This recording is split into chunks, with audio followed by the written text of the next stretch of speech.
জনতার দল এর সদস্য সচিব তারেক রহমানকে অনশন ভেঙে আইনি ব্যবস্থা নেয়ার আহ্বান জানিয়েছে নির্বাচন কমিশন।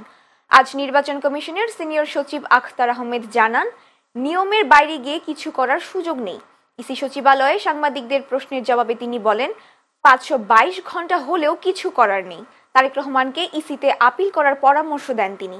এদিকে জনতার দলের সদস্য সচিব তারেক রহমানের সঙ্গে সহমর্মিতা প্রকাশ করে তার দলের নিবন্ধন চাইলেন বিএনপি নেতা ইশরাক হোসেন। এ সময় তিনি ইসির নিবন্ধনে থাকা সব রাজনৈতিক দলের পুনর্নিবন্ধনের দাবি জানিয়েছেন।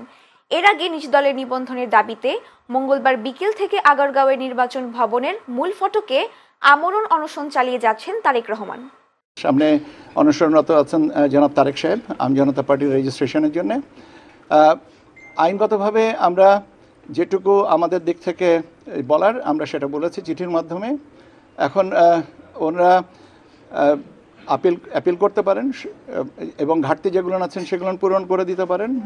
অ্যাপিল বা সংশোধনে বা পরিমার্জন, পরিবর্ধন, সময়বর্ধন এগুলো তো একটা প্রচলিত প্রথা, তো সেটা নিশ্চয়ই ওনারা সবিবেচনায় নেবেন এবং এই অনশন আমি আন্তরিকভাবে আবেদন করব যেন এই অনশন ভঙ্গ করে আমাদেরকে আইনগতভাবে জিনিসটা সুরাহার দিকে নিয়ে যাবেন।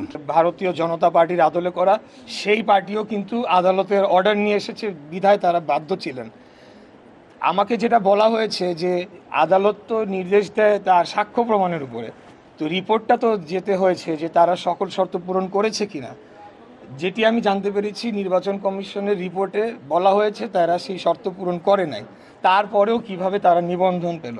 আর আজকে তারেক রহমান ওনার যদি কোনো ল্যাকিংস থেকে থাকে সেটা চিঠি আকারে যাবে, ওনারা সেটাকে আবার সংশোধন করে যদি পূরণ করতে পারে সে আবার পুনরায় জমা দিবে। এইভাবেই আমি যতদূর জানি যে একটা রাজনৈতিক দলের নিবন্ধন প্রক্রিয়া অনেক সময় একটু সময়ক্ষেপণ হতে পারে, কিন্তু ওই সব দলগুলো কিভাবে রাতারাতি নিবন্ধন পেল এবং এটার পিছু উদ্দেশ্যটা কি, এই প্রশ্ন কিন্তু আমরা করছি না।